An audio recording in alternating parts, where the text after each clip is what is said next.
Ребятухи, всем здорово! Сегодня, ребятки, вырвался в тайгу погулять, посмотреть, как вообще обстановка в лесу, в тайге. Взял собаку свою дармоедину, а то все лето сидит дома, да, не гуляет.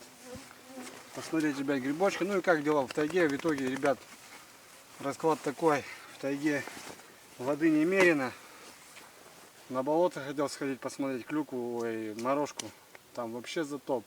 Низины, какие-то дороги, зимники, они все залиты. В итоге вон, после дождя, ребят, по грудь ушмандакался мне. Погулял, ребят, кислород в тайге, я вам скажу, отменный. Вот столько воды. Надо уже, ребят, спешить. Идет большая туча громовая, грозовая. Накроет, наверное, скоро. Да и время уже, ребят, 9 час вечера. Надо выходить. Кстати, видел переход медведя свежий. Так что задерживаться нечего. Мне еще километра 4 выходить, наверное, надо будет. Ну, погулял, ребят, отдохнул. Комаров покормил, ножки забил. Всем советую, ребят. Сейчас пойду домой выходить с собачкой. Да, Львуха? А что из этого получилось, ребят, смотрите. Всем удачи.